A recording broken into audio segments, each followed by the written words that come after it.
Hello, मैं doctor Vijay Kumar and welcome to my channel eco study. बेटा, अपने इस लेक्चर में हम केमिस्ट्री के सभी क्वेश्चन को सॉल्व करने जा रहे हैं जो 2019 के एसएससी के एग्ज़ाम में पूछे गए थे। ओके, इस लेक्चर में हम जो भी क्वेश्चन पूछे गए हैं उनका detailed explanation with concept solve किया जाएगा और उसके बारे में पूरी जानकारी दी जाएगी आपको। ठीक है, ना सिर्फ केमिस्ट्री, इसके बाद केमिस्ट्री के लेक्चर को पूरा करने के बाद केमिस्ट्री के बाकी जितने भी क्वेश्चंस हैं सबको पूरा करने के बाद, चाहे जितने भी लेक्चर में हो, हम फिजिक्स, बायोलॉजी और ईवीएस की भी क्वेश्चन को हम इसी तरह सॉल्व करेंगे। ओके, तो चलिए स्टार्ट करते हैं अपने पहले क्वेश्चन से। तो हमारा जो पहला क्वेश्चन वो क्या कहता है कि which of the following is a metalloid, इसमें से कौन सा एक उपधातु है। ओके, उपधातु, देखिए उपधातु क्या होता है, पहले ही हमको ये समझना पड़ेगा। उपधातु ऐसे मतलब एलिमेंट होते हैं जो धातु प्लस अधातु, ओके, जो धातु और अधातु दोनों की प्रॉपर्टी शो करते हैं, दोनों के गुण पाए जाते हैं, वैसे एलिमेंट को हम उपधातु कहते हैं। ओके, जो मेटल और नॉन मेटल, जो मेटल और नॉन मेटल दोनों की प्रॉपर्टी शो करता है उसको हम क्या कहते हैं, मेटलॉइड कहते हैं। क्या कहते हैं उसको हम, मेटलॉइड कहते हैं। ओके, ये इन मेटलॉइड को हमारे पीरियोडिक टेबल के पी ब्लॉक में रखा गया है। कहाँ रखा गया है, पी ब्लॉक। जो भी मेटलॉइड है, इट्स वेरी वेरी इंपॉर्टेंट, ध्यान दीजिए, जो भी मेटलॉइड है उनको पी ब्लॉक में रखा गया है। ओके, ये देखिए हमारा S block, okay, group 13 to 18, ये हमारा पी ब्लॉक, ये ग्रुप 3 से 12, ये हमारा डी ब्लॉक और ये है हमारा एफ ब्लॉक। ओके, ठीक है, तो ये जो मेटलॉइड उनको कहाँ रखा गया है, इनको पी ब्लॉक में रखा गया है, उनको पी ब्लॉक में रखा गया है। ठीक है, ये 6 प्रमुख मेटलॉइड होते हैं, 6 मुख्य रूप से 6 मेटलॉइड होते हैं। ठीक है, ये क्या कौन कौन होते हैं, boron, silicon, germanium, arsenic, antimony और टेलुरियम। ठीक है, boron, silicon, germanium, arsenic, antimony और टेलुरियम, यही 6 ऐसे एलिमेंट हैं जो मुख्य रूप से उपधातु या मेटलॉइड की प्रॉपर्टी शो करते हैं। ठीक है, इनके अलावा अगर देखें तो 5 अन्य ऐसे एलिमेंट हैं जो उपधातुओं की तरह प्रॉपर्टी शो करते हैं, जैसे कार्बन, एल्युमिनियम, सेलेनियम, पोलोनियम और एस्टेटिन। ठीक है, क्योंकि ये धातु और अधातु दोनों की प्रॉपर्टी शो करते हैं, तो ये धातु और अधातु के बीच में पाए जाते हैं। ठीक है, ध्यान से देखिए, ये जो रेड कलर के जो भी एलिमेंट है, रेड कलर के जो भी एलिमेंट है वो धातु है। ओके, और जो ब्लू कलर की जो एलिमेंट है ये अधातु है। ठीक है, तो इस धातु और अधातु के बीच में, इन धातु और अधातु के बीच में ये जो एलिमेंट पाए जा रहे हैं, ये एलिमेंट, ओके, कार्बन, एल्युमिनियम इधर, सेलेनियम इधर, पोलोनियम और ये एस्टेटिन, ये सभी क्या है, ये उपधातु है। ओके, क्योंकि ये अधातुओं और धातुओं के बीच पाए जा रहे हैं, ये मेटल है और ये नॉन मेटल है, तो नॉन मेटल और नॉन मेटल के बीच में पाए जाने की वजह से ये दोनों की प्रॉपर्टी शो करते हैं, इसीलिए इनको हम क्या कहते हैं, मेटलॉइड, उपधातु कहते हैं। ठीक है, ये जो टॉपिक है आपका एसएससी के एग्जामिनेशन के पॉइंट ऑफ व्यू से बहुत ही इम्पोर्टेंट टॉपिक है, धातु, अधातु और उपधातु का टॉपिक। ठीक है, उसमें से ये जो उपधातु का टॉपिक है ये तो इट्स वेरी वेरी इंपॉर्टेंट। क्यों, क्योंकि उपधातु के अंदर से भी इसमें कई सारे क्वेश्चंस ऑलरेडी पूछे जा चुके हैं। जैसे बोरान को लेके क्वेश्चन पूछा जा गया है कि कौन सा ऐसा उपधातु है जो फूड प्रिजर्वेटिव की तरह में यूज होता है, जो फूड प्रिजर्वेटिव की तरह यूज होता है, फूड प्रिजर्वेटिव। ओके, मतलब कौन सा ऐसा उपधातु है जो खाद्य पदार्थों के संरक्षण में यूज किया जाता है, तो वो क्या है, वो बोरॉन है। ओके, बोरान ही एक ऐसा उपधातु है जो फूड प्रिजर्वेटिव में यूज होता है, खाद्य पदार्थों के संरक्षण में यूज होता है। कभी कभी ये भी क्वेश्चन पूछा गया है कि कौन सा उपधातु है जो माइक्रो न्यूट्रिएंट की तरह यूज होता है। Micro nutrient, okay. Micro nutrient क्या होता है?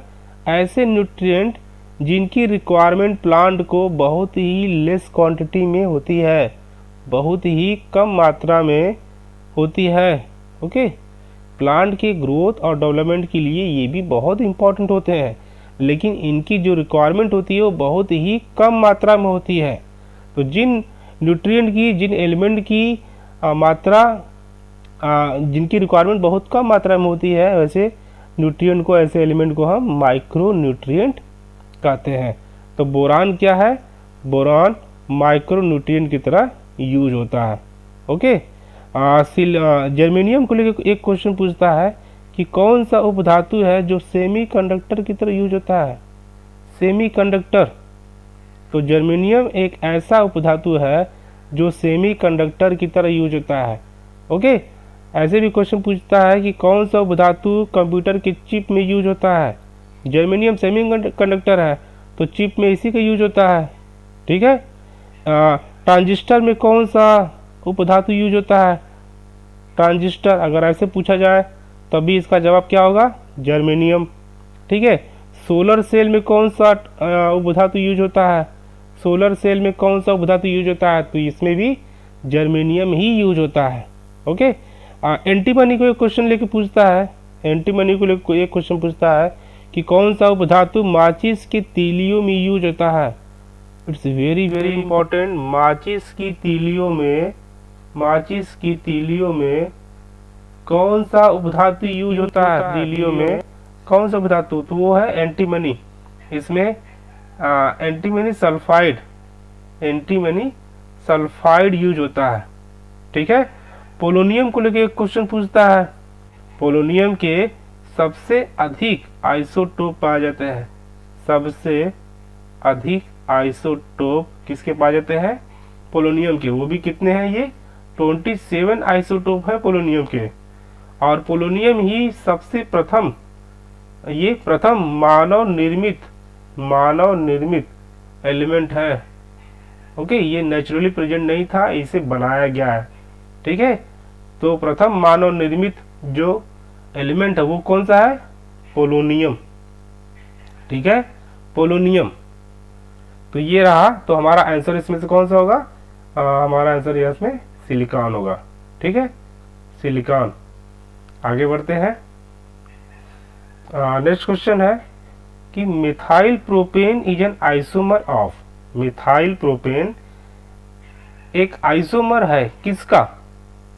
मिथाइल प्रोपेन का समावयव है या मिथाइल प्रोपेन किसका समावयव है, ओके। आइसोमर या समावयव क्या होता है? देखिए पहले इसको समझना जरूरी है। ये आइसोमर क्या होता है? ये ऐसे कंपाउंड होते हैं, ये कुछ ऐसे यौगिक होते हैं, ये ऐसे यौगिक होते हैं जिनके मॉलिक्यूलर फार्मूला, जिनके मॉलिक्यूलर फार्मूला मतलब अणु सूत्र, अणु सूत्र, ओके। जिनका अणु सूत्र क्या होता है?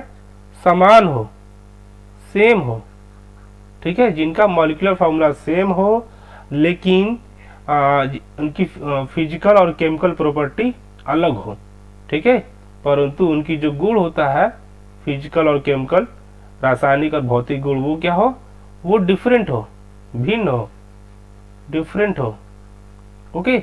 ऐसे सभी कंपाउंड, ऐसे सभी यौगिक जिनका अणु सूत्र समान होता है लेकिन गुण भिन्न होता है, अलग होता है, उनको हम बोलते हैं आइसोमर, ओके। और इस तरह की घटना को बोलते हैं आइसोमेरिज्म, आइसोमेरिज्म, ठीक है ना। जो भी कंपाउंड के मॉलिक्यूलर फार्मूला सेम होगा, जिन कंपाउंड्स के मॉलिक्यूलर फार्मूला सेम होगा या जिन यौगिकों का मॉलिक्यूलर फार्मूला सेम होगा, उन यौगिकों को हम एक दूसरे का आइसोमर कहेंगे, ओके। फॉर एग्जाम्पल के तौर पे अगर देख ले हम इथाइल एल्कोहल, एथाइल एल्कोहल और dimethyl ether, dimethyl ether, dimethyl ether, ये दोनों एक दूसरे के आइसोमर है। ओके, आइसोमर मैंने कहा, आइसोमर कहने का मतलब कि इनका मॉलिक्यूलर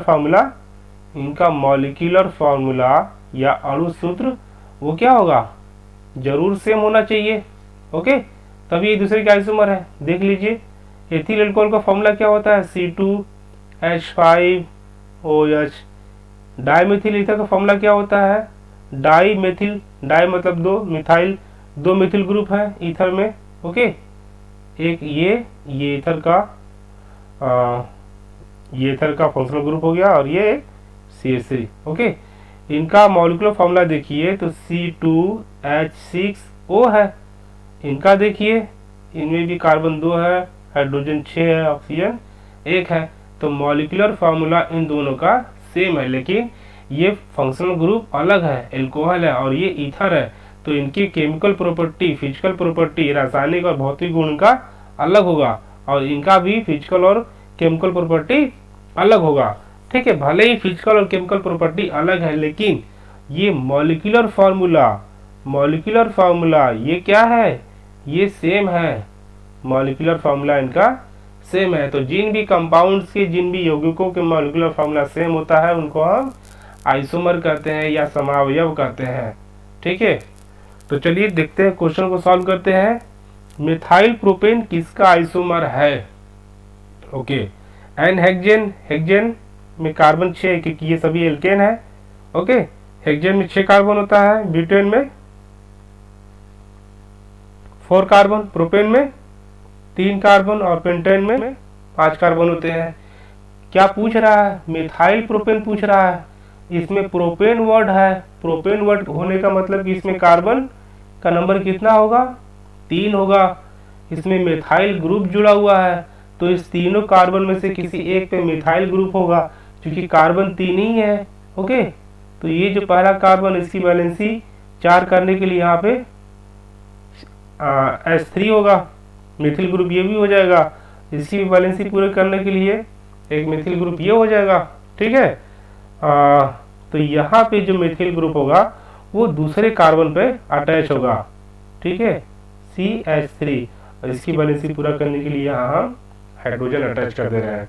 ओके, तो अब इसमें कितने कार्बन हो गए, 1 कार्बन, 2, ये 3 और ये 4 कार्बन हो गए। हम सिर्फ नंबर जोड़ रहे हैं, पीसी नेम नहीं लिख रहे हैं। ओके, 1, 2, 3 और 4। तो मॉलिक्यूलर फॉर्मूला देखिए इसका, कार्बन कितना हो गया 4, हाइड्रोजन कितने हो गए 3, 3, 6, 9 और 1, 10, C4H10। मॉलिक्यूलर फॉर्मूला ऐसा कितना हुआ, C4H10। और एन ब्यूटेन का देख लीजिए, ब्यूटेन का मॉलिक्यूलर फॉर्मूला भी कितना होता है, C4H10 ही होता है। ओके, तो मिथाइल प्रोपेन किसका आइसोमर होगा, एन ब्यूटेन का, या एन ब्यूटेन मिथाइल प्रोपेन का आइसोमर होगा। ओके, चाहे इसको किसी भी तरह कर सकते हैं। क्लियर, तो हमारा राइट ऑप्शन क्या होगा, ऑप्शन बी। आगे बढ़ते हैं। हाँ, ये क्वेश्चन क्या कह रहा है, which gas in its solid state is also known as dry ice. इसमें से कौन सी गैस की ठोस अवस्था को हम ड्राई आइस कहते हैं, ड्राई आइस या शुष्क बर्फ कहते हैं, शुष्क बर्फ कहते हैं। ओके, किस गैस के ठोस अवस्था को शुष्क बर्फ कहा जाता है। तो इसका जो राइट आंसर है वो है बी, कार्बन डाइऑक्साइड के सॉलिड फॉर्म को हम कहते हैं dry ice. Okay, dry ice, ये जो CO2 होता है, सॉलिड CO2, जो सॉलिड CO2 होता है, ये सॉलिड CO2 कूलिंग एजेंट की तरह यूज होता है। ओके, कूलिंग एजेंट की तरह यूज होता है। ओके, शीतलक की तरह यूज होता है। इसीलिए इसका यूज जो है आइसक्रीम मैन्युफैक्चरर करते हैं, आइसक्रीम इंडस्ट्री करती है, ताकि आइसक्रीम गल ना जाए। ओके, और तो और ये बायोलॉजिकल सैंपल्स की प्रिजर्वेशन में भी यूज होता है। बायोलॉजिकल सैंपल्स के प्रिजर्वेशन में भी यूज होता है। ओके, आजकल जो कोविड-19 के जो वैक्सीन बन रहा है, उस कोविड-19 के वैक्सीन को भी इसी ड्राई आइस या ड्राई CO2 में ही प्रिजर्व करके रखा जा रहा है। ओके, एक और सबसे इम्पोर्टेंट बात जो क्वेश्चन पूछा जाता है इस पे कि फॉग मशीन में कौन सी गैस यूज की जाती है या क्या यूज किया जाता है। तो फॉग मशीन में जिससे फॉग बनाया जाता है, आप लोगों ने ये मूवी में या थिएटर में कहीं देखा होगा, ये सीन जहाज पे ये बादल जैसी या धुआं जैसा संरचना ये क्रिएट किया जाता है। ओके, ये जो ड्रामेटिक सीन ये जो दिखाया जाता है, ये क्या होता है, ये ड्राई आइस ही होता है, ये ड्राई आइस ही होता है। वैसे क्वेश्चन पूछा जाता है कि सिनेमा घरों में या मूवी में या थिएटर में जो धुंध जो बनता है वो किसकी बनता है या उसमें क्या यूज करते हैं, तो उसमें ड्राई CO2 यूज करते हैं। ओके, सॉलिड CO2, ओके, जिसको हम ड्राई आइस कहते हैं। क्लियर, तो यहाँ पे सॉलिड CO2 ही यूज होता है। क्लियर, नेक्स्ट क्वेश्चन देखते हैं। The property of catenation is predominant in. Okay, catenation की प्रॉपर्टी सबसे अधिक किसमें पाई जाती है। कैटेनेशन क्या होता है, देखिए कैटेनेशन होता है, कैटेनेशन मतलब होता है श्रृंखलन। ओके, श्रृंखलन मतलब श्रृंखला बनाने का गुण, श्रृंखला बनाने का गुण, श्रृंखला बनाने का गुण। ठीक है, श्रृंखला बनाने का गुण। तो श्रृंखला बनाने का गुण सबसे अधिक किसमें होता है, कार्बन में होता है। क्यों, क्योंकि कार्बन की वैलेंसी 4 होती है। इस वैलेंसी को पूरा करने के लिए कार्बन क्या होता है, अपने ही तरह के अपने ही एटम से ये जुड़ता जाता है और ये लंबी चेन बनती जाती है। ओके, लंबी चेन इस तरह ये बनती जाती है। ठीक है, लंबी चेन इस तरह ये बनती जाती है। इसीलिए कार्बन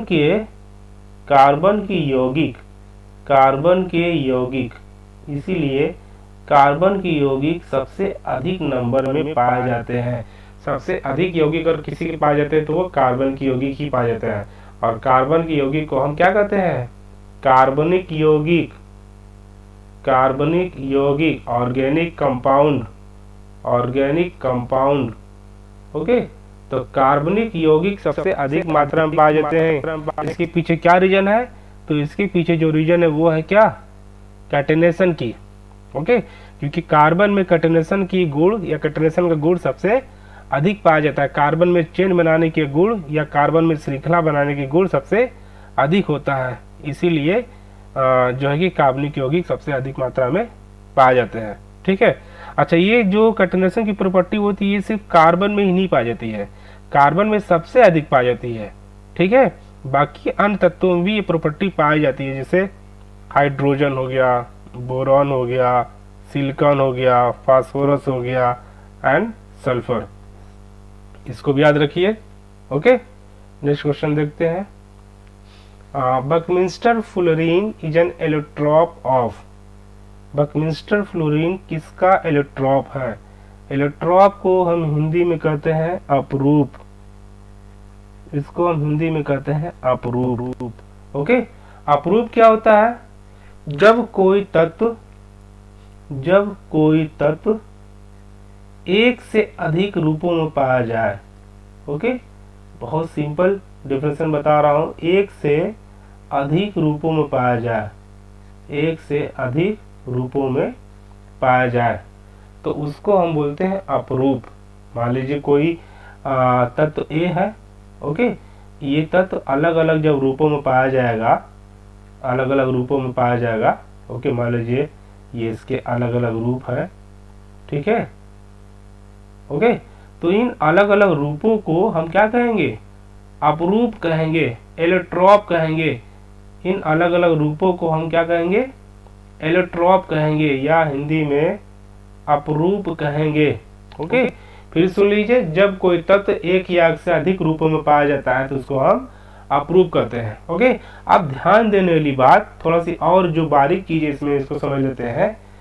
जब कोई तत्व एक या एक से अधिक रूपों में पाया जाए, ये अलग अलग रूप हैं, ओके, जिसमें इनका भौतिक गुण अगर देखा जाए, भौतिक गुण, इन तत्वों के अगर भौतिक गुण देखा जाए तो ये भिन्न होगा, ये डिफरेंट होगा, ओके। ये हो सकता है कि जो अलग अलग तत्व हैं सबकी फिजिकल प्रॉपर्टी अलग हो, कोई बहुत ज़्यादा कठोर हो, कोई बहुत ज़्यादा सॉफ्ट हो, ठीक है, किसी का मेल्टिंग पॉइंट बहुत ज़्यादा हो तो किसी का मेल्टिंग पॉइंट बहुत कम हो, है ना, कोई सॉलिड स्टेट पाया जा रहा है, कोई क्रिस्टलाइन है तो कोई एमॉर्फस है, तो ये इसका फिजिकल प्रॉपर्टी होता है।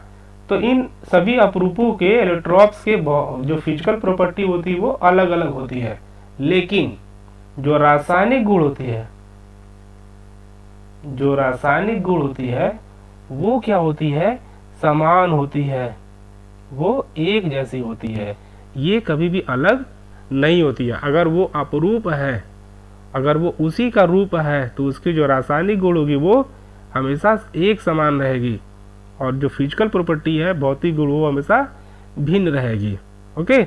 तो एक बार डेफिनेशन इसको ऐसे सुन लीजिए, ऐसे भी कहा जा सकता है कि जब कोई तत्व एक या एक से अधिक या दो से अधिक रूप में पाया जाए जिसमें भौतिक गुण भिन्न होते हैं और रासायनिक गुण समान होते हैं, उन सभी रूपों को हम अपरूप या एलोट्रॉप कहते हैं।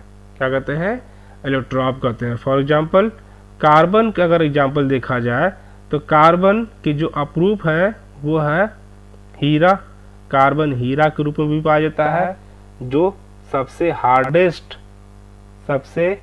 हार्डेस्ट मटेरियल है हीरा, ओके, सबसे ज़्यादा कठोर हीरा ही है, ओके। ग्रेफाइट, कार्बन ग्रेफाइट के रूप में भी पाया जाता है, मतलब कार्बन का अपरूप एक ग्रेफाइट भी है, ये सॉफ्ट होता है, okay.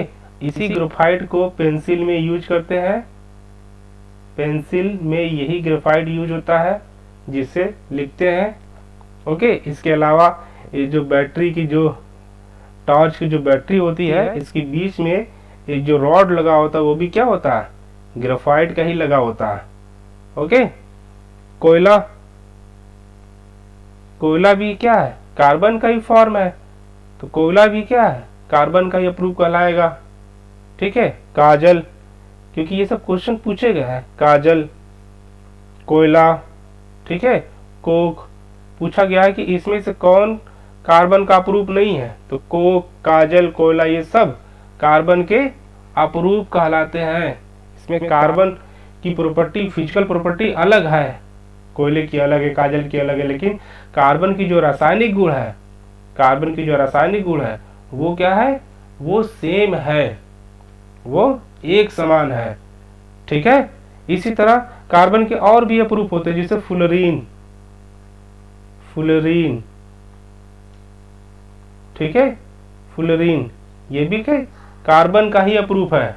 Graphene, graphene, this is very very important, graphene carbon का ही अपरूप है। Carbon nano tube, okay, carbon nano tube, carbon nano tube, ये भी क्या है, कार्बन का ही अप्रूफ है, ओके। तो ये रहा अप्रूफ, और हम अपना राइट आंसर खोज लेते हैं। बकमिस्टर फ्लोरीन किसका एलोट्रॉप है, वो कार्बन का है, ओके। आगे बढ़ते हैं। नेक्स्ट क्वेश्चन क्या कहता है कि which of the following has an fruity fragrance, निम्नलिखित में से किसकी एक शक्तिशाली फली गंध होती है, फल जैसी गंध होती है, मतलब कि मीठी गंध होती है, ओके। मीठी गंध किसकी, इस निम्नलिखित में से किसके पास होती है, तो वो होती एथाइल एसीटेट। एथिल एसीटेट का फ्रूटी स्मेल आता है, मीठी स्मेल आती है एथाइल एसीटेट से, ओके। इस एथाइल एसीटेट का यूज ग्लू बनाने में भी किया जाता है, ग्लू, ओके, गम जो यूज करते हैं ग्लू, इसमें से जो स्मेल आती है उसमें एथाइल एसीटेट ही यूज होता है। क्वेश्चन ये भी पूछा गया है कि nail polish remover actually remover, okay, nail polish remover में कौन सा केमिकल यूज होता है जिसकी वजह से जो स्मेल आती है मीठी स्मेल, वो इथाइल एसीटेट ही यूज होता है। ओके, इस एथाइल एसीटेट एक इंडस्ट्रियल प्रोसेस में भी निकलता है जहां कहीं भी डीकैफिनेशन होता है। डीकैफिनेशन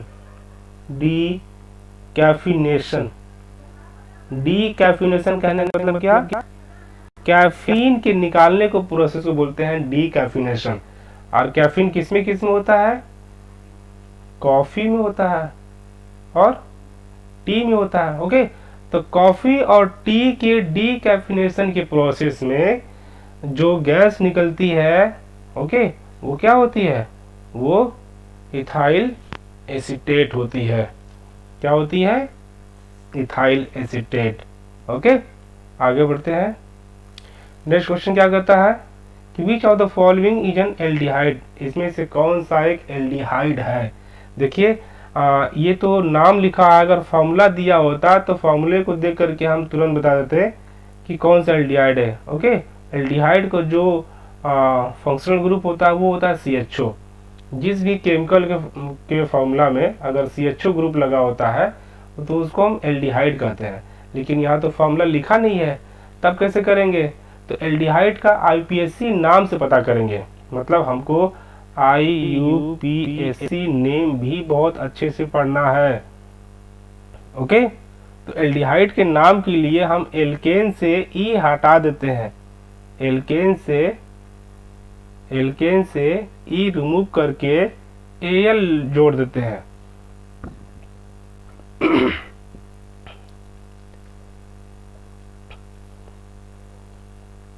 ओके, एल्केन से ई रिमूव करके Al ऐड कर देते हैं। तो ये क्या हो जाएगा? अगर ई हटा के Al जोड़ दे तो एल्केनल।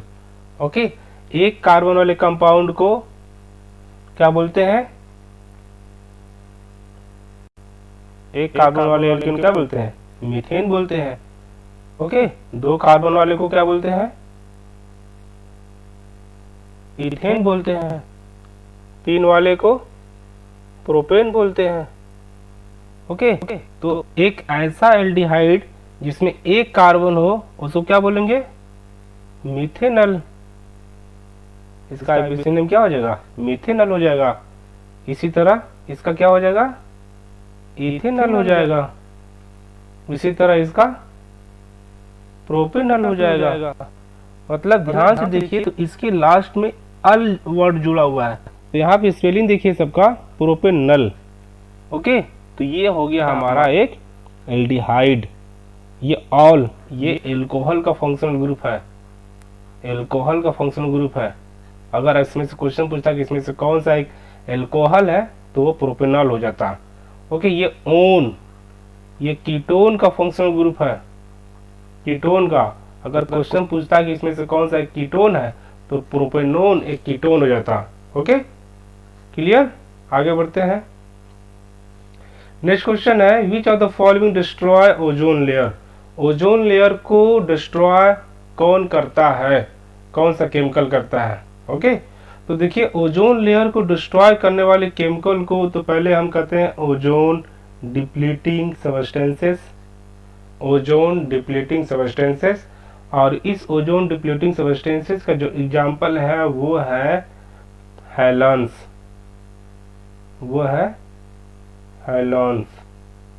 ओके, हैलॉन्स क्या होते हैं?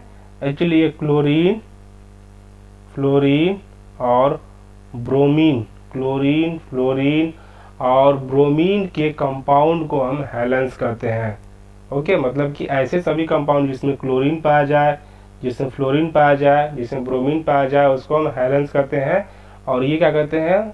ओजोन को डिप्लीट करते हैं। ठीक है, तो इसमें कोई कंपाउंड का तो नाम नहीं लिया, लेकिन एलिमेंट लिखा है क्लोरीन। ठीक है, तो हमारा आंसर इसमें क्या होगा? क्लोरीन होगा। ओके, ये जो हैलेंस होते हैं, एक और इम्पोर्टेंट बात बता दें, ये जो हैलेंस होते हैं ये 10 टाइम्स मोर रिएक्टिव होते हैं, 10 टाइम्स मोर रिएक्टिव होते हैं देन CFC।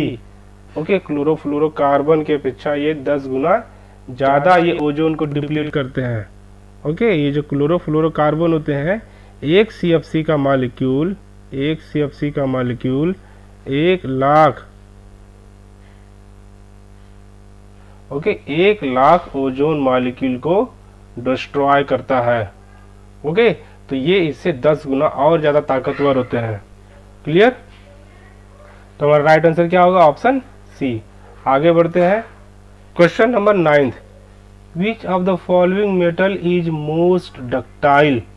मोस्ट डक्टाइल, सबसे अधिक डक्टाइल मेटल इसमें से कौन है? तो देखिए डक्टाइल मेटल क्या होते हैं?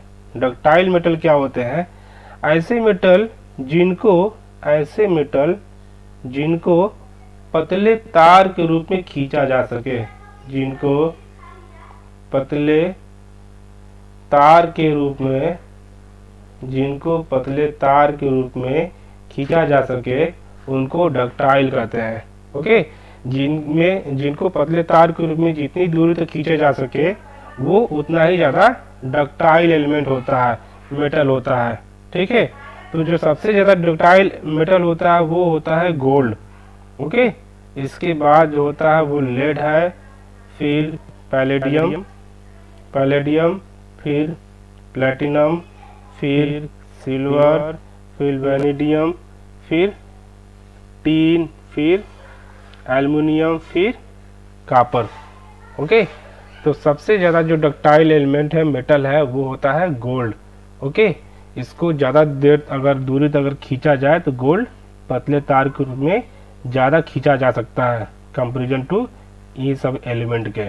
ठीक है, तो डक्टाइल की प्रॉपर्टी सबसे अधिक गोल्ड में होती है। तो हमारा राइट आंसर क्या होगा? Option B. नेक्स्ट क्वेश्चन देखते हैं। What is deposited in the process of galvanization? गैल्वेनीकरण के प्रोसेस में लोहे पे क्या जमा किया जाता है? तो सब कोई जानता है गैल्वेनाइजेशन के प्रोसेस में हम जिंक की कोटिंग करते हैं। तो हमारा ऑप्शन क्या हो जाएगा? बी। ओके ऑप्शन क्या हो जाएगा हमारा यहाँ पे? ऑप्शन बी, जिंक की कोटिंग करते हैं। ठीक है, तो गैल्वेनाइजेशन के टॉपिक से समझ में आ रहा है कि मेटलर्जी धातु कर्म में जो भी स्टेप है उनको हमको बारीकी से पढ़ना है। ओके ये टॉपिक बहुत ही इंपॉर्टेंट है, इससे हमेशा क्वेश्चन आते रहते हैं, तो आप इसको ध्यान से पढ़िएगा। तो गैल्वेनीकरण के प्रोसेस में जिंक की कोटिंग करते हैं ताकि लोहे के ऊपर जंग न लगे, रस्टिंग ना हो। ओके आगे बढ़ते हैं। नेक्स्ट क्वेश्चन रस्ट से ही पूछा हुआ है, जंग से ही, कि rust needs 3 component to occur. जंग लगने के लिए 3 कंपोनेंट जरूरी होते हैं या जरूरी होने चाहिए। वो कंपोनेंट कौन कौन से होते हैं? देखिए जंग लगने के लिए सबसे पहली बात तो आयरन होना चाहिए। ओके ये आयरन क्या करता है? एटमॉस्फेरिक ऑक्सीजन से रिएक्ट करता है, और जब एटमॉस्फेयर में वाटर वेपर या नमी होता है तभी क्या होता है? आयरन में जंग लगता है। ओके तभी क्या होता है? आयरन में जंग लगता है, आयरन में रस्टिंग की प्रोसेस होती है। ओके तभी क्या होता है? रस्ट लगता है। ओके तो जंग लगने के लिए आयरन, ऑक्सीजन और वाटर वेपर, आयरन, ऑक्सीजन और मॉइस्चर, वाटर। तो ऑप्शन हमारा बी सही है। ओके तो जब भी कभी हमारे आयरन में जंग लगता है तो ये इसमें जंग लगे हुए आयरन में या रस्ट आयरन में आयरन 2 फॉर्म पा जाता है। ओके एक फेरस फॉर्म पा जाता है और दूसरा फेरिक फॉर्म पा जाता है। फेरस और फेरिक। फेरस फॉर्म में आयरन की ऑक्सीडेशन स्टेट +2 होती है और फेरिक फॉर्म में आयरन का ऑक्सीडेशन स्टेट +3 होती है। ओके इसमें आयरन FeO के फॉर्म पा जाता है और इसमें Fe2O3 के फॉर्म में पाया जाता है। ओके एक और बात, आयरन का जब जंग लगता है तो आयरन का ऑक्सीडेशन स्टेट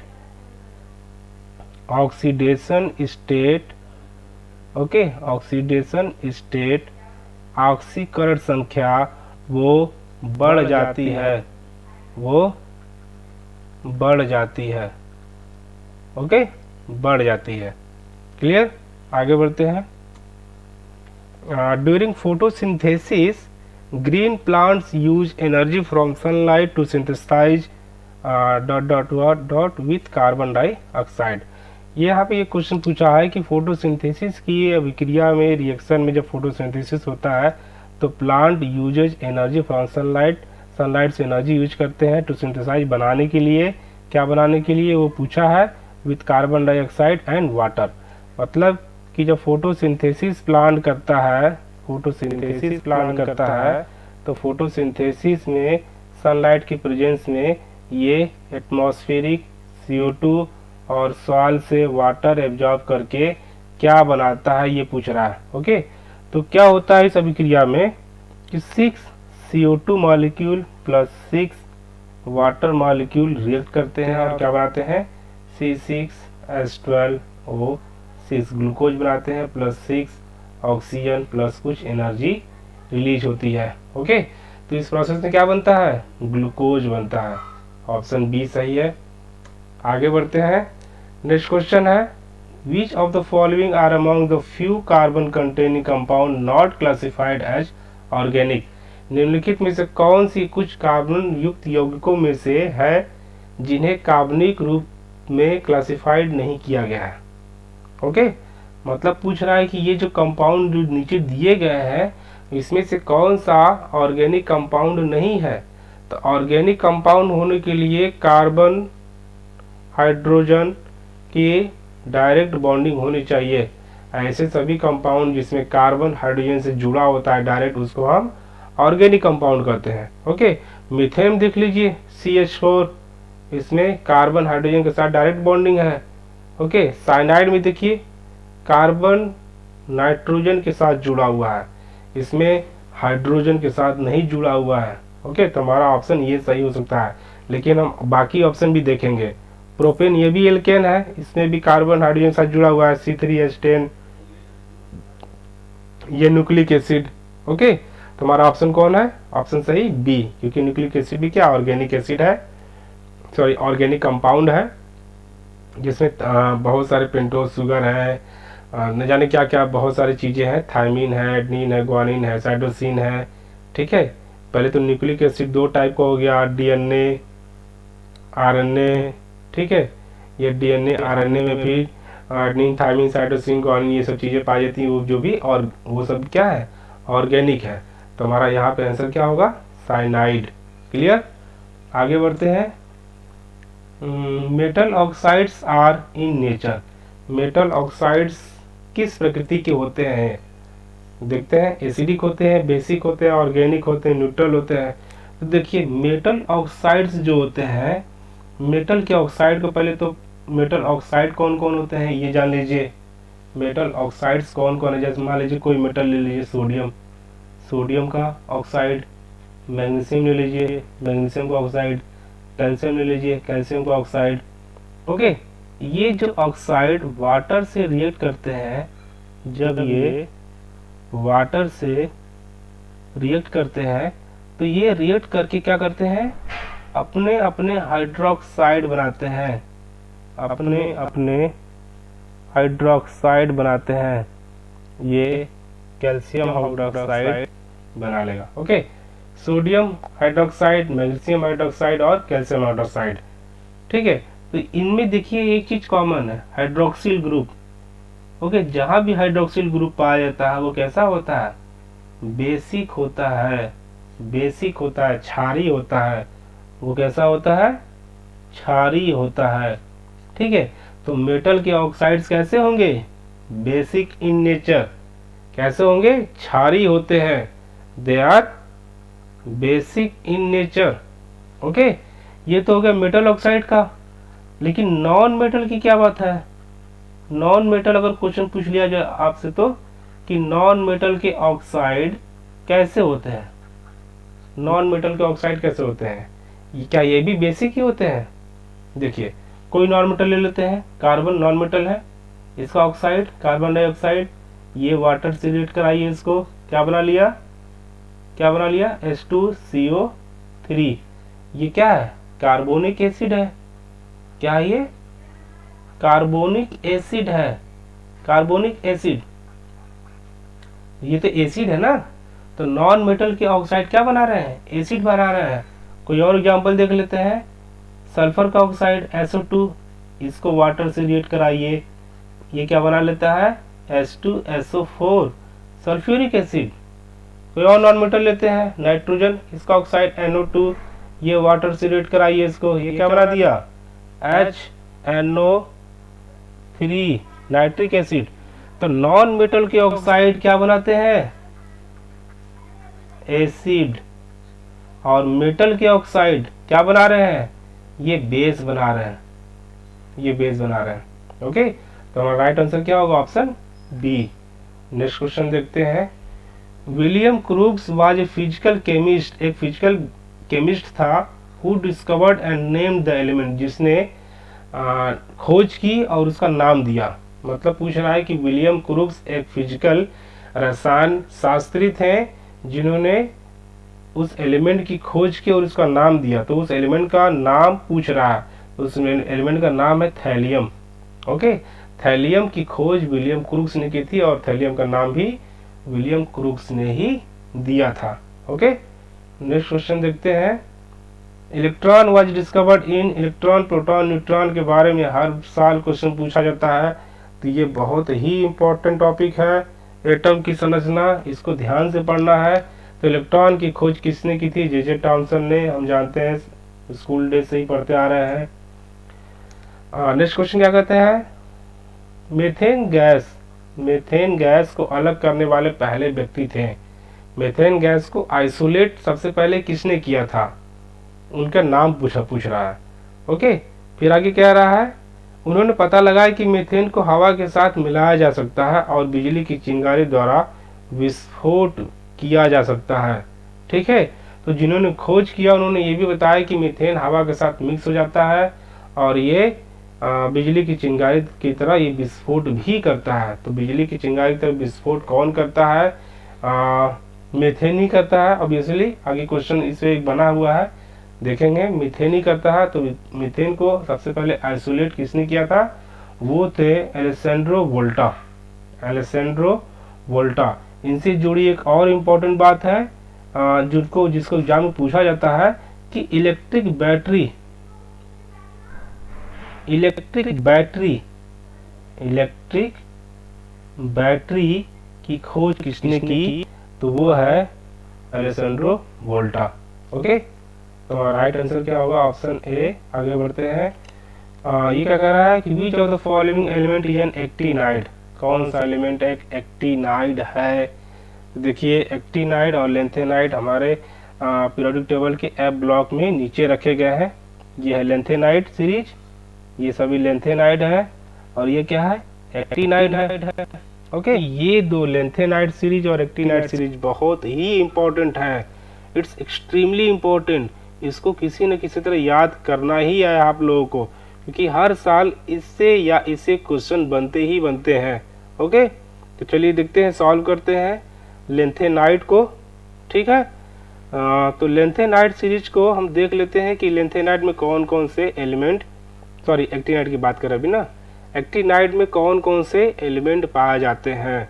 तो एक्टिनाइड में जो भी एलिमेंट पाए जाते हैं वो है actinium, thorium, protactinium, uranium, neptunium, plutonium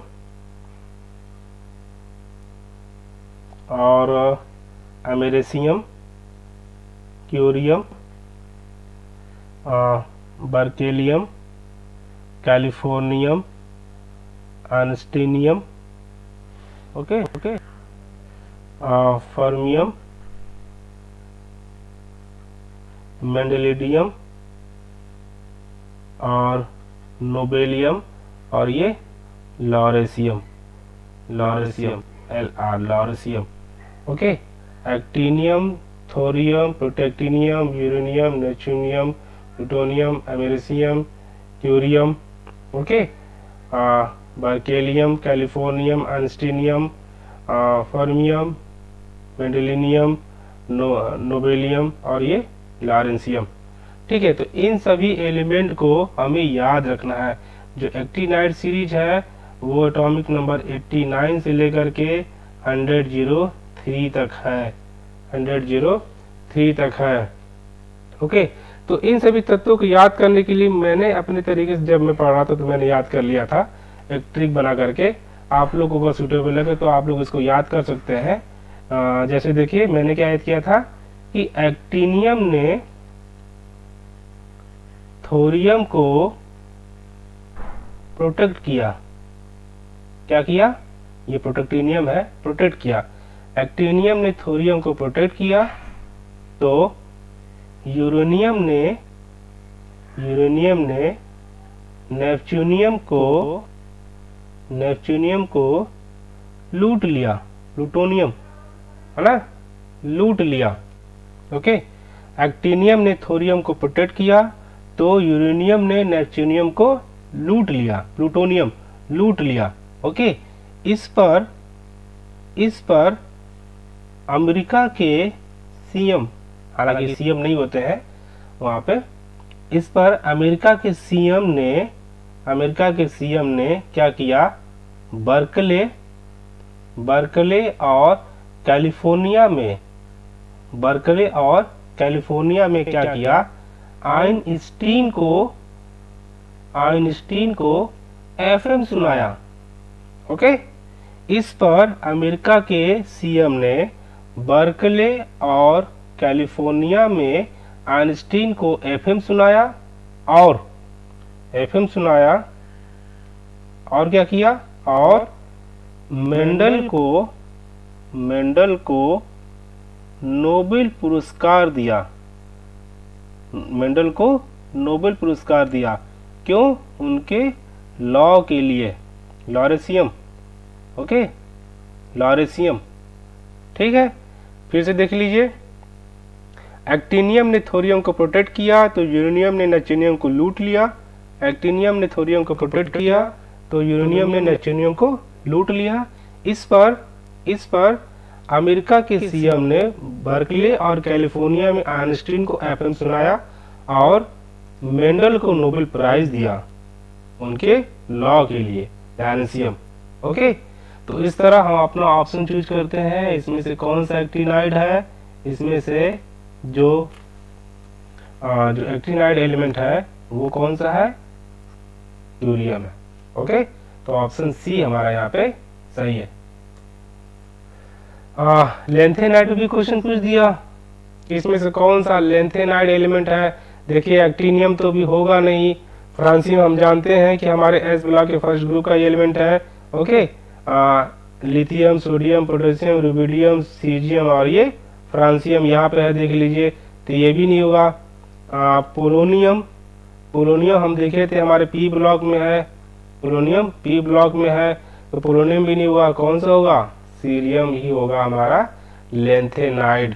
okay, जिस तरह एक्टिनाइड सीरीज हमने याद करा आपको, उसी तरह आप लोग लेंथेनाइड का सीरीज भी याद कर लीजिए अपने से कोई ट्रिक बना करके। इससे भी क्वेश्चन एक्टिनाइड की तरह ही पूछा जाता है। ओके, नेक्स्ट क्वेश्चन हमारा है क्वेश्चन नंबर 20।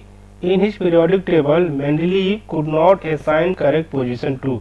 अपने आवर्त सारणी में मेंडलीव ने सही स्थान नहीं दिया, या मेंडलीव सही स्थान नहीं दे सके। किसको? ऑक्सीजन को, कार्बन को, नाइट्रोजन को, हाइड्रोजन को। क्यों?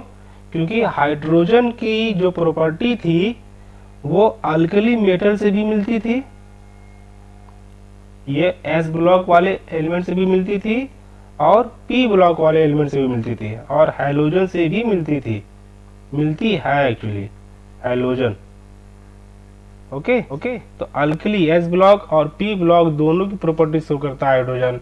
इसीलिए ये कहा जाता है, माना जाता है कि मेंडलीव हाइड्रोजन को सही स्थान नहीं दे पाए। ओके, आगे बढ़ते हैं। Who among the following gave Octave law. Octave law इसमें से किसने दिया था? न्यूलैंड्स ने दिया था। ऑक्टेव लॉ किसने दिया था? न्यूलैंड्स ने दिया था। इसमें क्या कहा गया है? ऑक्टेव ने क्या कहा? अपने आवर्त सारणी में जितने भी एलिमेंट है उनको एटॉमिक मास के इंक्रीजिंग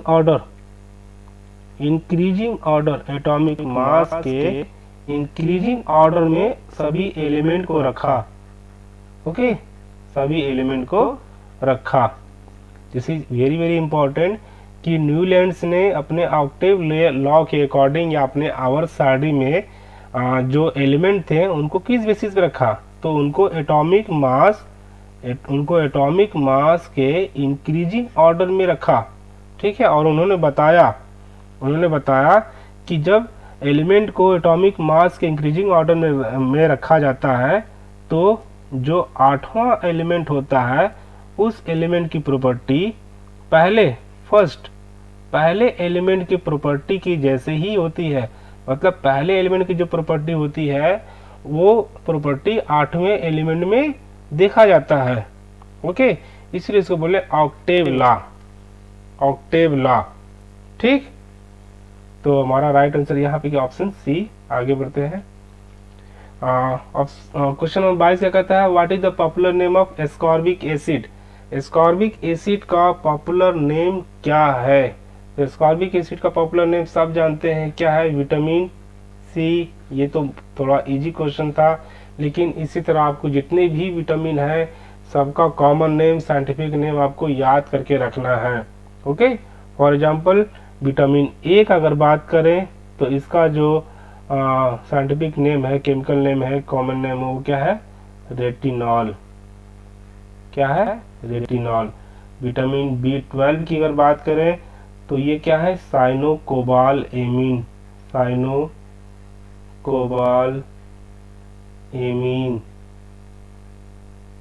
ठीक है। विटामिन के की बात करें तो ये होता है फाइलोक्विनोन।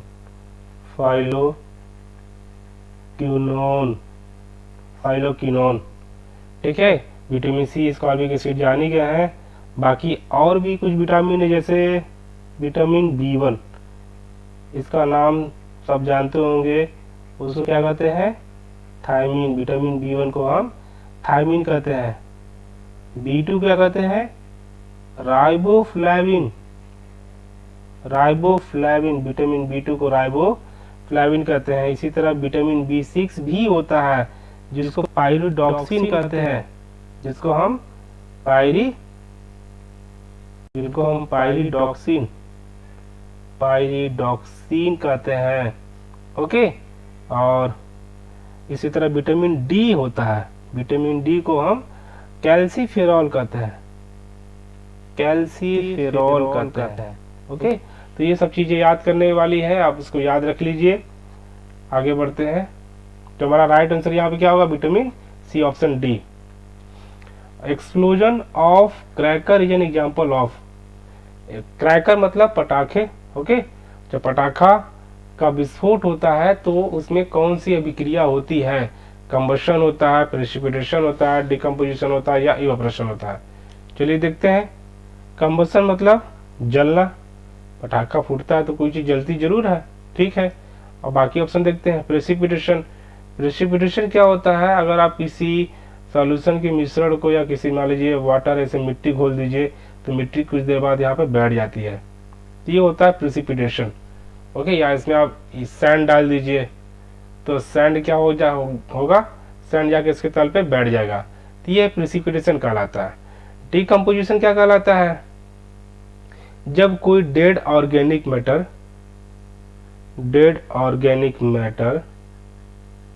ठीक है, डेड ऑर्गेनिक मैटर, ये जब सिंपल ऑर्गेनिक मैटर या जब ये ह्यूमस में कन्वर्ट हो जाए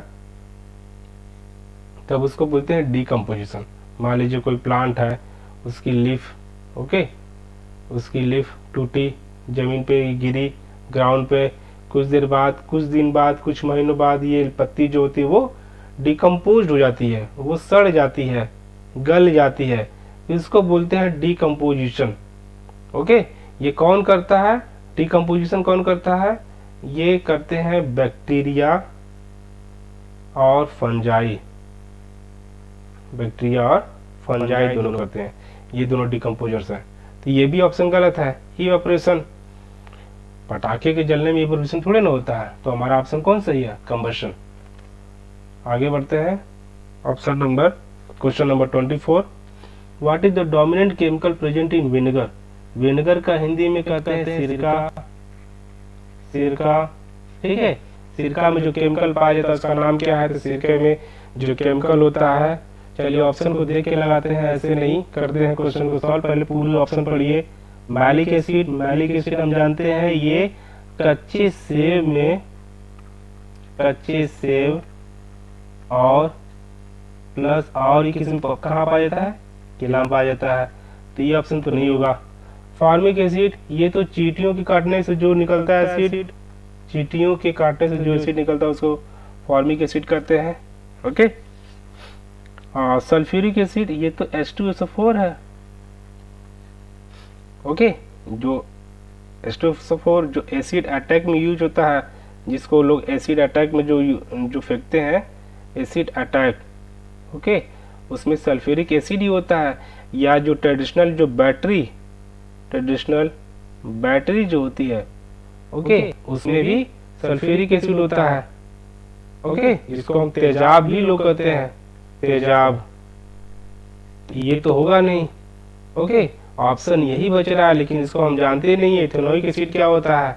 यहाँ पर आपको कंफ्यूज करने के लिए क्या किया, इसका IPAC नेम लिख दिया है। एक्चुअली ये एसिटिक एसिड है, CH3COOH। ओके, एसिटिक एसिड न लेकर के इसका IPAC नेम लिख दिया है, ethanoic acid. Ethanoic acid 2 carbon वाला एसिड, एक कार्बन ये, एक कार्बन ये। ओके, तो ऑप्शन हमारा यहाँ पे डी सही है। Next question, a traditional battery contains which of the following chemicals, अभी सॉल्व किए हैं, sulphuric acid. Okay, which of the following acid is present in ant bite, ये भी क्वेश्चन देखिए, अभी पीछे हम सॉल्व कर दिए। मैलिक एसिड जानते हैं। Which of the following chemical name of, which of the following is chemical name of baking soda, इसमें से कौन सा बेकिंग सोडा का रासायनिक नाम है? खाने वाले सोडा का रासायनिक नाम है। बेकिंग सोडा को हम हिंदी में कहते हैं खाने वाला सोडा। ओके, खाने वाला सोडा जो घरों में यूज होता है, ठीक है, खाने वाला सोडा, बेकिंग सोडा। तो चलिए ऑप्शन देखते हैं। Sodium carbonate, Na2CO3, sodium carbonate नहीं होगा क्योंकि इसको हम धावन सोडा कहते हैं, धावन सोडा, या इंग्लिश में इसको हम वॉशिंग सोडा कहते हैं, वॉशिंग सोडा। ये तो ऑप्शन नहीं होगा। सोडियम सल्फेट, Na2SO4, ये भी ऑप्शन गलत है। ओके, क्योंकि सोडियम सल्फेट ये जो होता है NO2SO4.10H2O, ये ग्लोबल साल्ट कहलाता है। ओके, तो ये भी ऑप्शन सही नहीं है। सोडियम हाइड्रोजन सल्फेट,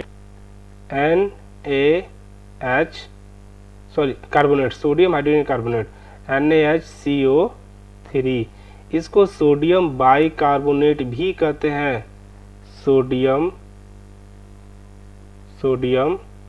बाइकार्बोनेट भी कहते हैं, कार्बोनेट, सोडियम बाइकार्बोनेट भी कहते हैं। ओके, तो सोडियम बाइकार्बोनेट, ये इसी को हम बेकिंग सोडा कहते हैं। कैल्शियम हाइड्रोक्साइड, इसको लाइम वाटर या स्लैग लाइम कहते हैं, लाइम वाटर। ओके, इस तरह बहुत से ऐसे कंपाउंड है जिनका अक्सर करके क्वेश्चन पूछा जाता है। उन सभी क्वेश्चन का आप जो है कि केमिकल नेम आपको याद करना होगा। ठीक है, आगे देखते हैं question number 8। Who discovered the vaccine for small pox के लिए वैक्सीन की डिस्कवरी किसने की थी? ये एडवर्ड जेनर ने की थी। अलेक्जेंडर फ्लेमिंग ने तो पेनिसिलिन की खोज की थी। ओके, आगे बढ़ते हैं।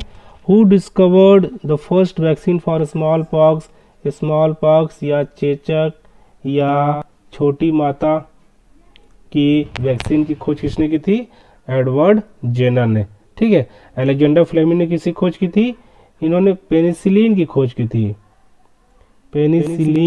की थी, किससे? पेनिसिलियम नोटाटम से, पेनिसिलियम नोटैटम नाम की एक फंजाई होती है, नोटैटम, ठीक है, उससे इन्होंने पेनिसिलिन डिस्कवर किया था। तो हमारा राइट आंसर क्या होगा यहाँ पे? Option B. Blue litmus turns on contact with an acidic medium. कहने का मतलब कि ब्लू लिटमस टर्न्स बदल जाता है on contact with an acidic medium. Acidic medium से कांटेक्ट में आने पे ब्लू लिटमस बदल जाता है, मतलब कि ब्लू लिटमस किस रंग के में कन्वर्ट हो जाता है। ओके, तो सबसे पहली बात यहाँ जानने के जो जरूरी है वो है कि लिटमस क्या होता है। लिटमस, देखिए लिटमस पेपर होता है जो लेबोरेटरी में एसिड बेस के जो प्रैक्टिकल होते हैं उनको चेक करने के लिए लिटमस का यूज किया जाता है, ठीक है। इसको लिटमस पेपर कहते हैं, जो लेबोरेटरी में एसिड बेस के रिएक्शन को, या कौन एसिड है कौन बेस है, इसको आइडेंटिफाई करने के लिए किया जाता है। ये है क्या एक्चुअली लिटमस क्या होता है? एक डाई होता है। क्या होता है? डाई मतलब रंग, ठीक है, डाई मतलब रंग। और ये ऐसा रंग होता है जिसका यूज इंडिकेटर की तरह किया जाता है, जो इंडिकेटर की तरह यूज किया जाता है। ओके, लिटमस एक डाई होता है जिसका यूज इंडिकेटर की तरह किया जाता है। ये इंडिकेटर क्या होते हैं? इंडिकेटर्स ऐसे सब्सटेंस होते हैं जो एसिड और बेस में अलग अलग रंग प्रोड्यूस करते हैं। एसिड के कांटेक्ट में आने पे अलग रंग, बेस के कांटेक्ट में आए तो अलग रंग प्रोड्यूस करें, उसको बोलते हैं indicator. Okay, so indicators are such substances or chemicals, okay, which produce different color in contact with acid and base। जो एसिड और बेस के कांटेक्ट में आने पे अलग अलग रंग प्रोड्यूस करते हैं उनको हम इंडिकेटर कहते हैं, ठीक है ना। अब देखिए ये जो इंडिकेटर है, सिर्फ इस इंडिकेटर का एग्जांपल लिटमस ही नहीं है, बहुत सारे ऐसे पदार्थ है जिसका हम यूज करते हैं इंडिकेटर के रूप में। ओके, जैसे हमारे घरों में जो टर्मरिक है, टर्मरिक हल्दी, ओके, इस हल्दी का यूज भी हम इंडिकेटर की तरह करते हैं, क्योंकि हल्दी भी एसिड और बेस के कांटेक्ट में आने में अलग अलग कलर प्रोड्यूस करता है। हम अगले स्लाइड में आपको दिखाएंगे। ओके, और China rose petal, China rose petal, rose petal, China rose की जो पंखुड़ियां हैं फूलों की, वो भी क्या करती हैं? वो भी इंडिकेटर की तरह यूज होती हैं, ठीक है। Red cabbage, red cabbage, red cabbage, लाल रंग की जो कैबेज होती है बंद गोभी, वो भी क्या करती है? इंडिकेटर की तरह यूज होती है, क्योंकि ये भी एसिड बेस के कांटेक्ट में आने पे अलग अलग रंग ये भी प्रोड्यूस करते हैं, ठीक है। ये भी अलग अलग रंग प्रोड्यूस करते हैं। अब आते हैं लिटमस पे। ये लिटमस जो होता है वो दो तरह का होता है। ये लिटमस पेपर दो तरह का होता है, ठीक है। कौन कौन सा? ब्लू लिटमस, ब्लू लिटमस और रेड लिटमस, ब्लू लिटमस और रेड लिटमस। ब्लू लिटमस जब एसिड के कांटेक्ट में आता है, ब्लू लिटमस जब एसिड के कांटेक्ट में आता है तो ये रेड में कन्वर्ट हो जाता है। तो ये किस में कन्वर्ट हो जाता है? रेड में कन्वर्ट हो जाता है। ब्लू लिटमस टर्न्स रेड, जब ये एसिड के कांटेक्ट में आता है तो ये रेड लाल रंग में कन्वर्ट हो जाता है। ओके, और जब इस लाल रंग को फिर से अगर एसिड में हम डुबोएं या एसिड के कांटेक्ट में लाएं तो ये लाल रंग में कोई कलर चेंज नहीं होता है। ओके, ठीक इसी तरह रेड लिटमस को जब बेस के कांटेक्ट में लाते हैं तो ये रेड लिटमस कन्वर्ट हो जाता है ब्लू में।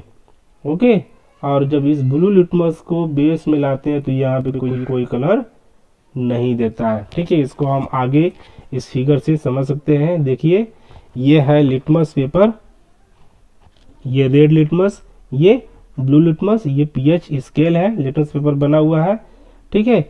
जब ब्लू लिटमस को एसिडिक सॉल्यूशन में डुबोते हैं तो ये रेड हो जाता है, और जब रेड लिटमस को बेसिक सॉल्यूशन में डालते हैं तो ये ब्लू हो जाता है, ठीक है।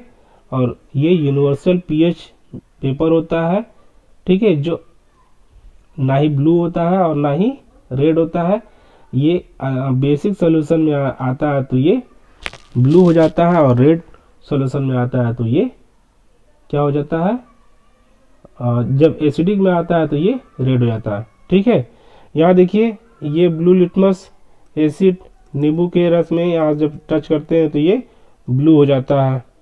ओके, अच्छा, घरों में यूज होने वाला हमारा हल्दी, ये भी क्या है, एक इंडिकेटर, ये भी एसिड और बेस में अलग अलग कलर प्रोड्यूस करता है। ये देखिए, ये डिटर्जेंट पाउडर है जो बेसिक होता है, ये डिटर्जेंट पाउडर।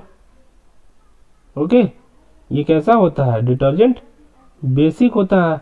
और ये नींबू का रस, ओके, लेमन जूस, ये क्या होता है, एसिडिक होता है।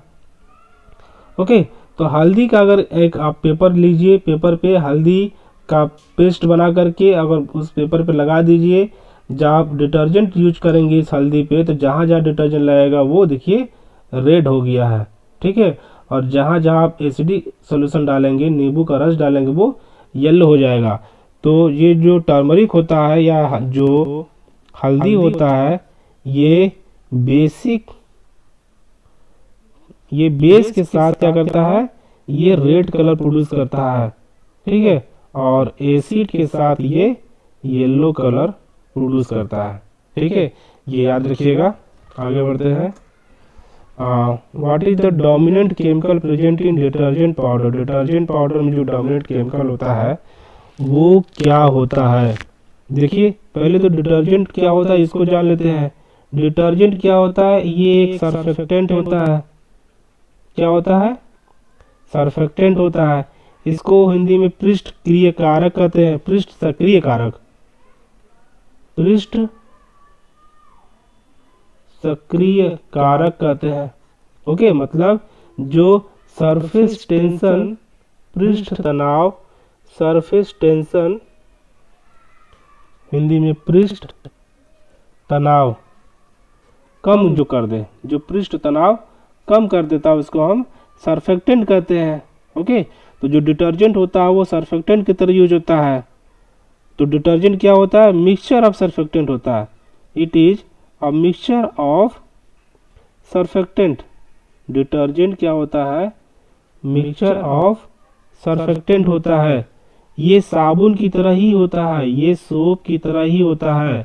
बस अंतर ये होता है कि सोप जो है सिर्फ सॉफ्ट वाटर में झाग देता है, सोप सॉफ्ट वाटर में झाग देता है, लेकिन जो डिटर्जेंट होता है, जो डिटर्जेंट होता है वो सॉफ्ट और hard, soft plus hard, okay, ये दोनों तरह के जल में क्या करता है, झाग देता है, काम करता है, सॉल्युबल होता है। ठीक है, डिटर्जेंट का जो फॉर्मूला होता है वो होता है R SO4 Na plus. Okay, alkyl sulphonate, alkyl sulphonate ये इसका डिटर्जेंट में मेन फंक्शनल ग्रुप होता है, एल्किल सल्फेट। ठीक है, क्योंकि सोडियम का साल्ट होता है। ठीक है, तो sodium alkyl sulphate, sodium alkyl sulphate, तो ये इसमें जो है कि मुख्य रूप से डोमिनेंट केमिकल होता है डिटर्जेंट में। क्लियर, आगे बढ़ते हैं। Joint process of vaporisation and condensation, बहुत ही इंपॉर्टेंट क्वेश्चन है, ये पूछा गया है। वेपोराइजेशन वाष्पोत्सर्जन, वाष्पोत्सर्जन और कंडेंसेशन संघनन, संघनन के को सामूहिक रूप से, वाष्पोत्सर्जन की क्रिया और संघनन की क्रिया को सामूहिक रूप से हम क्या कहते हैं, तो इसके सामूहिक रूप को हम क्या कहते हैं, डिस्टिलेशन कहते हैं। क्या कहते हैं, डिस्टिलेशन कहते हैं। देखिए, समुद्री जल को, सैलाइन वाटर को फ्रेश वाटर में जिस विधि से कन्वर्ट किया जाता है उसको हम डिस्टिलेशन ही कहते हैं। ओके, ये आप याद रखिएगा कि समुद्री जल को फ्रेश वाटर में पीने योग्य बनाने में कौन से प्रोसेस यूज करते हैं, डिस्टिलेशन यूज करते हैं। इसमें क्या करते हैं, देखिए, सैलाइन वाटर को, समुद्री जल को इवेपोरेट किया जाता है, मतलब वाष्पोत्सर्जन किया जाता है। जो वाष्प के रूप में जो जल आता है, ये ऊपर ग्लास लगी होती है, यहाँ पर इसकी दीवार से चिपक जाता है और ये कंडेंस हो जाता है और जल की छोटे छोटे बूंदों में बदल जाता है और यहाँ पर ये इकट्ठा हो जाता है। जो इकट्ठा होता है उसको बोलते हैं डिस्टिलेट। ओके, तो वेपराइजेशन और कंडेंसेशन को सामूहिक रूप से हम डिस्टिलेशन कहते हैं। Which of the following metal has an ore called galena. Galena जानते हैं, ये लेड का ओर है। आगे बढ़िए। Which of the following gas has an odour that is similar to the odour of rotten egg. सड़े हुए अंडे की तरह गंध किस गैस की होती है? तो वो होता है hydrogen sulphide. Hydrogen sulphide H2S। ये ब्राउन कलर की गैस होती है, भूरे रंग की गैस होती है, जो सड़े हुए अंडे की तरह इसमें से गंध आती है। ठीक है, ये कुछ गंध वाली गैसेस होती हैं, उस पर भी क्वेश्चन पूछा जाता है, पूछा गया भी है, मैंने सॉल्व भी किया पहले। जैसे इथाइल एसीटेट, इथाइल एसीटेट, ठीक है, ये हम बता चुके हैं, ये स्वीट स्मेल आती है इसमें से, फली गंध। ठीक है, एक क्वेश्चन ऐसे ही बनता है कि एलपीजी में जो गंध होती है वो किसकी वजह से होती है? देखिए, एलपीजी में जो गैस पाई जाती है वो क्या क्या होती है? वो होती है प्रोपेन। एलपीजी में जो गैस पाई जाती है वो होती है प्रोपेन, और क्या होती है? ब्यूटेन। यही दो गैस मुख्य होती है एलपीजी में।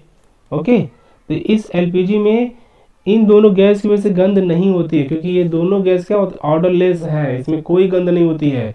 इसीलिए एलपीजी गैस के रिसाव को जानने के लिए, पहचानने के लिए, सुरक्षा की दृष्टि से इसमें इथाइल मरकेप्टेन मिलाया जाता है।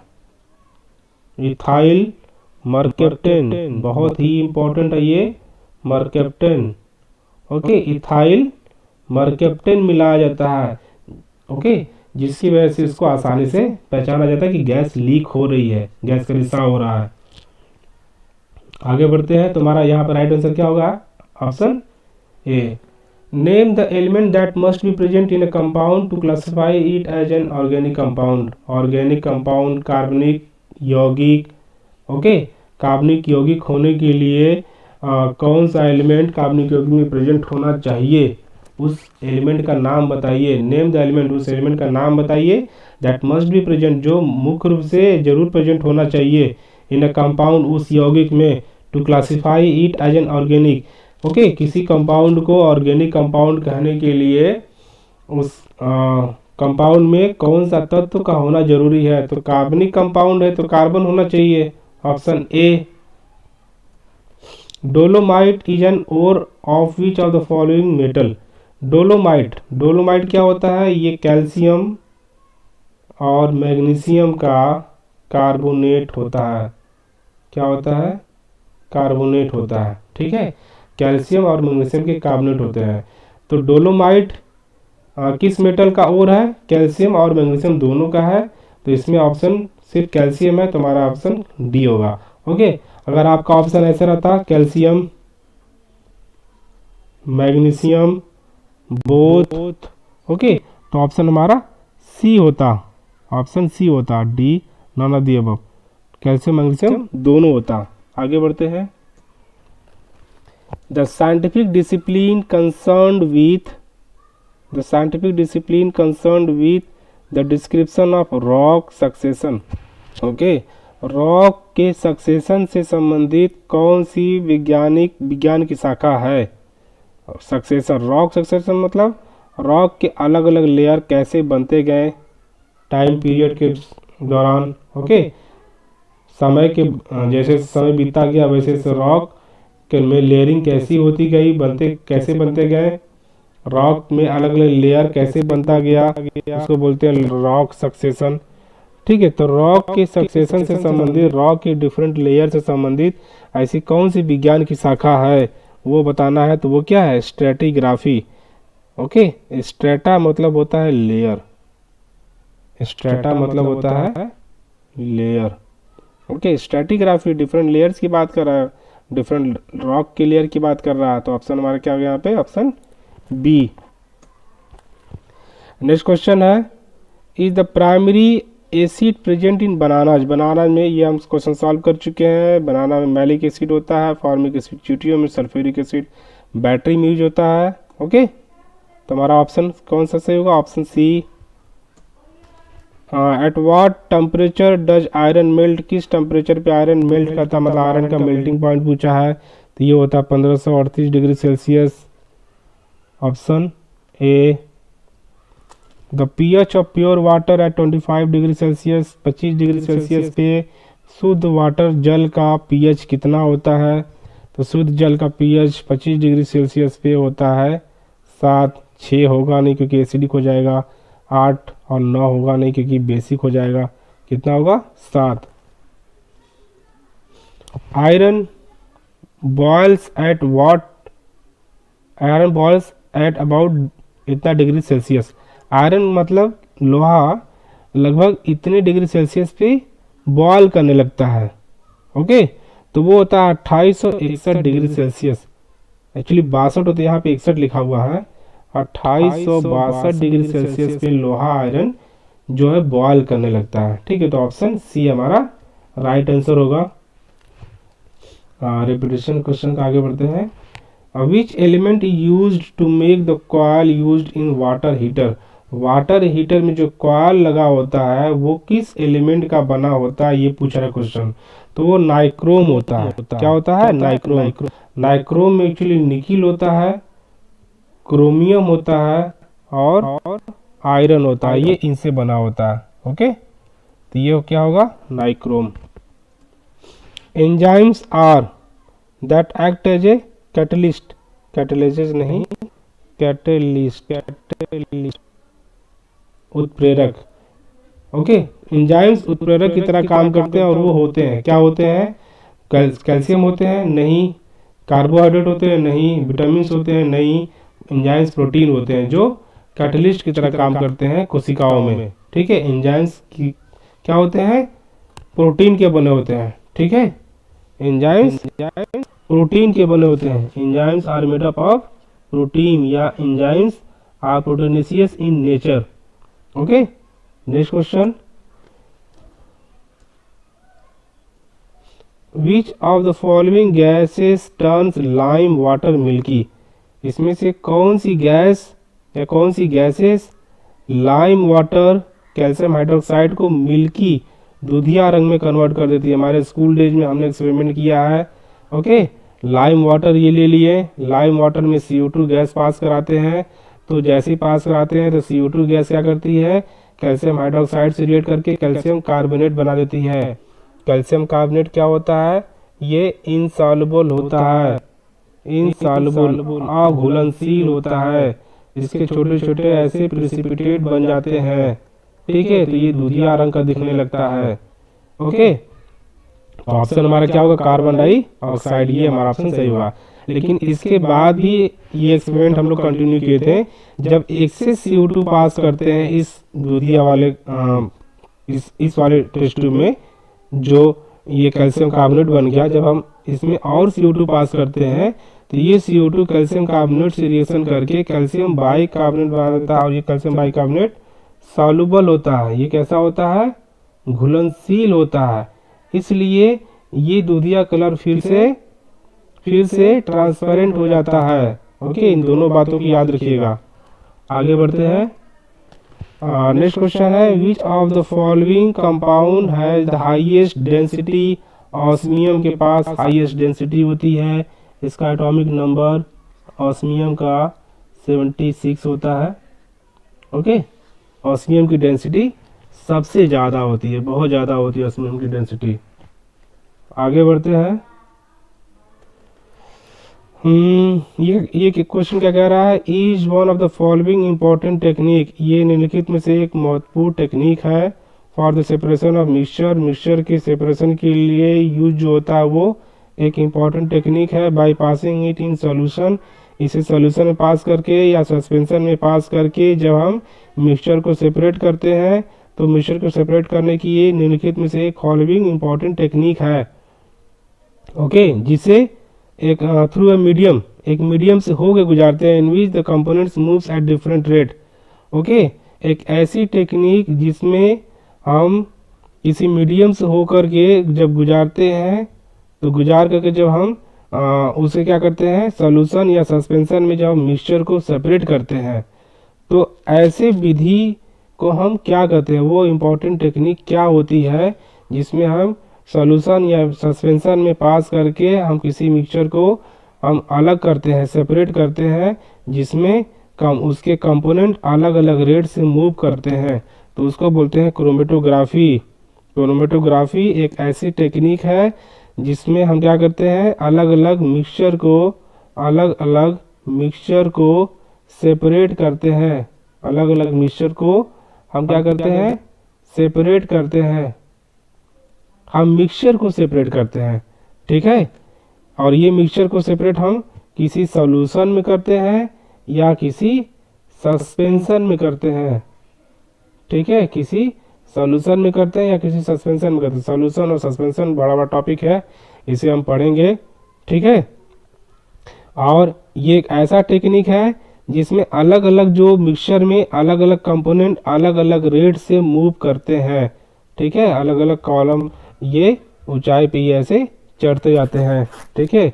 इनके मूव करने की कॉलम में ऊपर चढ़ने की या मूव करने की जो रेट होती है अलग अलग कंपोनेंट की, अलग अलग केमिकल की अलग अलग होती है, उसको बोलते हैं chromatography. Molecular mass of sulphurous acid is, sulphurous acid का मॉलिक्यूलर मास बताने के लिए पहले सल्फ्यूरस एसिड का फार्मूला, मॉलिक्यूलर फार्मूला पता होना चाहिए। तो ये होता है H2SO3, ओके, H2SO3 ये मॉलिक्यूलर फार्मूला होता है। ध्यान दीजिएगा सल्फ्यूरिक एसिड नहीं है, ये H2SO4 सल्फ्यूरिक एसिड नहीं है, सल्फ्यूरस एसिड का पूछा हुआ है। तो सल्फ्यूरस एसिड का मॉलिक्यूलर फार्मूला निकालने के लिए अगर हमको सबका एटॉमिक नंबर पता है तो निकाल लेंगे, ठीक है। एटॉमिक नंबर हाइड्रोजन का 1, ओके, सल्फर का 16, ऑक्सीजन का 8, जितना एटॉमिक नंबर होता है उसका दुगना एटॉमिक वेट होता है, तो एटॉमिक वेट इसका 2 हो जाएगा। सल्फर कितना हो जाएगा, 32 हो जाएगा। सल्फर कितना हो जाएगा, 32 हो जाएगा। सॉरी, हाइड्रोजन का जो एटॉमिक नंबर होता है, एटॉमिक वेट इसका 1 ही होता है, इसका 1 ही होता है। सल्फर का कितना हो जाएगा, 32 हो जाएगा। और ऑक्सीजन का कितना हो जाएगा, ये 16 हो जाएगा, ठीक है। तो यहाँ 2 हाइड्रोजन है तो 2 प्लस सल्फर का कितना है 32 प्लस ऑक्सीजन 3 है, ऑक्सीजन के 3 एटम है, तो 16 दूनी 32 होते हैं 48, ओके, 8 2 10 2 12, ओके, 4 3 7 1 8, 82.7, ये सब पॉइंट में होते हैं, ये सब पॉइंट में होता है 0.00 समथिंग, तो ये 82.7 इसका राइट आंसर होगा, ओके। सल्फ्यूरस एसिड का ऑप्शन डी सही है। अगर सल्फ्यूरिक एसिड का निकालना होता तो यहाँ पे हम 16 और ऐड कर देते, किसका 16 और ऐड कर देते, ठीक है। 6 2 8 8 1 9 98, 98.7, ओके। आगे बढ़ते हैं। Which of the following gas causes explosion in coal mine, coal mine में कौन सी गैस एक्सप्लोजन करती है, विस्फोट करती है। कार्बन डाइऑक्साइड तो नहीं करेगी, नाइट्रोजन तो नहीं करेगी, ओके, ब्यूटेन नहीं करेगी, तो कौन गैस निकलती है, मीथेन, इसी की वजह से विस्फोट होता है। ऑप्शन डी सही है। Gun metal made up of which alloy, gun metal जो बंदूक जिस मेटल से बनी होती है वो किस एलॉय से बनी होती है, उसमें कौन सा एलॉय होता है, तो ये इसमें कॉपर होता है, टीन होता है और जिंक होता है, कॉपर, टीन और जिंक, ओके। तो ये रहा, हमने 50 क्वेश्चन, फर्स्ट 50 क्वेश्चन सॉल्व किए जो एसएससी 2019 में पूछे गए हैं। आगे भी हम इसी तरह सारे क्वेश्चन को सॉल्व करेंगे, okay. So thank you so much for being with me with my lectures. अगर आपको ये लेक्चर्स पसंद आया है तो प्लीज़ इसे लाइक शेयर करिए और मेरे चैनल को सब्सक्राइब जरूर करिए, okay. Thank you so much.